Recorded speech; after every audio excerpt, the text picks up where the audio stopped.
Ренавабіс і Лайола Продакшнс Мюнхен прадстаўляюць. Межы паміж Польшай і Германіяй адчынены. У лістападзе 1989 прыйшла воля, прыйшла мірна і нечакана. З таго часу мінула 20 гадоў, і зараз слова маюць яны, хрысціяне, у Чэшскай рэспубліцы, Венгрыі, Польшчы ды ўсходняй Германіі. У Празе былы патаемны святар разважае пра значэнне касцёлу ў посткамуністычную эру. Вяртае хрысціянства свае былыя пазіцыі ці страціць свой уплыў? Гэтае пытанне абмяркоўваюць польскія вучні на занятку ў рэлігійным класе. У Венгрыі Золтан Пухарт распавядае пра тое, як шмат азначаюць для развіцця гэтай краіны свецкія рэлігійныя групы. У бенедыктынскім кляштары арцыабат Імре Астрык Варсагі тлумачыць сацыяльнае значэнне касцёлу ў сучаснай Венгрыі. Абяцанне свабоды. Еўрапейскія хрысціяне перад выклікамі посткамуністычнай эры. Сястра Вайтэха. Я памятаю той дзень, бо то быў дзень майго нараджэння. Прага. Наўрад ці знойдзеш ідзе яшчэ ва ўсходняй Еўропе такі буйны горад, які змяніўся так значна за апошнія 20 гадоў. А з аднаго боку традыцыя і царква, а з другога камерцыя і спажывальніцтва. На вуліцах пануе новы капіталістычны лад жыцця. Бадай толькі адзін з кожных 3 чэхаў усё яшчэ мае дачыненне да касцёлу. Краіну запаланіў атэізм. А сястра Вайтэха 20 гадоў таму абрала зусім іншы шлях. Падчас аксамітнай рэвалюцыі яна была студэнткай, вучылася на фізіка, а потым свядома спыніла навучанне, каб стаць сястрою францішканкаю. Мы, студэнты, збіраліся тут, у бенедыктынцаў. Насельнікам падабалася, калі прыходзілі людзі. Рыхтавалі розныя плакаты, улёткі, мы раскладвалі іх у розных месцах, паўсюль, спярша ў Празе, потым у наваколлях. На пачатку, калі раскладвалі ў прыгарадзе, даводзілася быць вельмі уважлівымі, а засцерагацца. Надарылася некалькі інцыдэнтаў, панаехала паліцыя, людзі разбівалі самаходы.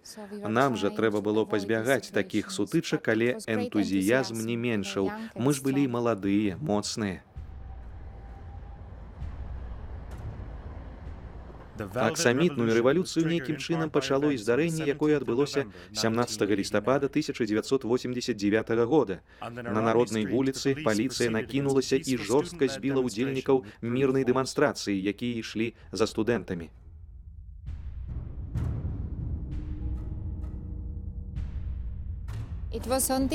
Усё адбылося тут, на гэтай вуліцы. Дэманстранты разам са студэнтамі рухаліся ад нацыянальнага тэатра да плошчы Венцаслава. Але шлях ім перагарадзілі. Паліцэйскія стаялі ўпоперак вуліцы, прыкрывалі сябе усялякімі сродкамі аховы. Мы бачылі толькі іх вочы. Студэнты зразумелі, што далей не пройдзеш, і паселі на зямлю, бо і з іншага боку вуліцы таксама стаялі паліцэйскія. Стварылася пастка, а з яе было не ўцячы.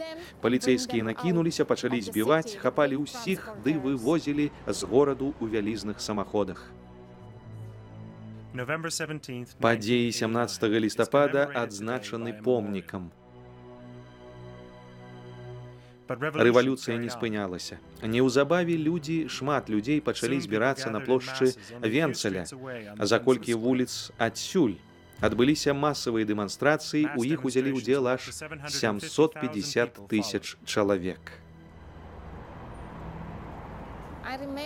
Я памятаю той дзень, бо то быў дзень майго нараджэння, і я нібы атрымала падарунак, таму што менавіта 21 лістапада прэзідэнт Гавел, наш будучы прэзідэнт, упершыню прамовіў з гэтай плошчы. А ў сераду паўсюль, па радыё, у метро, ды яшчэ шмат дзе, улады прымусілі вельмі вядомых, уплывовых людзей казаць у мікрафоны: «Не прыходзьце сёння на плошчу Венцаслава, бо там будуць вайскоўцы». Мы прыйшлі, убачылі людзей, на стрэхах снайпераў тыя рыхтавалі зброю, каб страляць. Але ўсё прайшло ціха, мірна. У натоўпу ніхто не стрэліў, і з кожным днём усё больш людзей збіралася на плошчы Венцеля, аж пакуль Вацлаў Гавел быў абраны прэзідэнтам.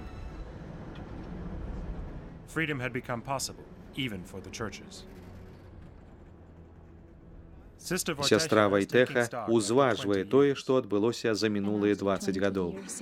Праз 20 гадоў, якія мы пражылі свабодна, мусім вызначыць, як маем служыць. Так, як рабілі гадоў 50 раней, калі толькі пачыналі, ўжо нельга. Трэба прапанаваць адчыніць глыбокія каштоўнасці, каб людзі самі вольна выбіралі з іх для сябе. Гэта вялікая праца. Томаш Галік. Маім жыццём кіруе не страх. Рызніца універсітэцкага касцёлу святога Сальватора ў Празе. Пастар студэнтаў, рэктар універсітэцкага касцёлу Томаш Галік у колішняй Чэхаславакіі быў патаемным святаром. Для мяне касцёл толькі і мог быць патаемным. Я патаемна вывучаў тэалогію на прыватных кватэрах. Час ад часу сюды наведваліся тэолагі з захаду, прыязджалі як турысты, а насамрэч чыталі лекцыі. Кардынал Каспар, кардынал Шонборн, Ганс Кюнг ці Йоган Баптыст Мец.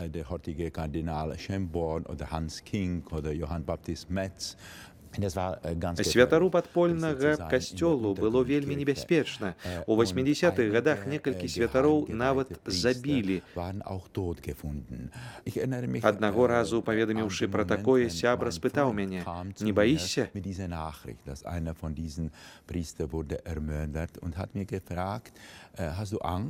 Зразумела, я баяўся, але адказаў, што не страх кіруе маім жыццём.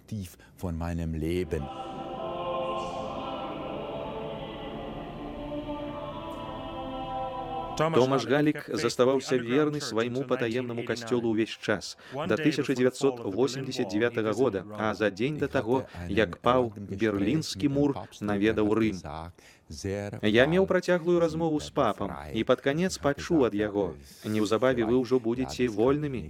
А я адказаў, што не магу паверыць, бо часу спатрэбіцца куды больш. А ён сказаў зноў: «Не-не, вы будзеце вольнымі неўзабаве».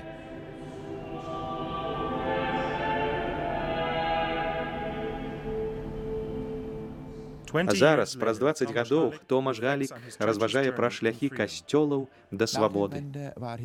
Спярша, пасля таго, як надышлі перамены, панаваў вялікі энтузіязм. Шмат хто сімпатызаваў касцёлу, але потым спакваля мы шмат каго згубілі. Людзям для дыялогу патрэбны кваліфікаваны партнёр. Евангелізацыя без інкультурацыі, евангелізацыя, падобная на індакрынацыю, шансаў не мае.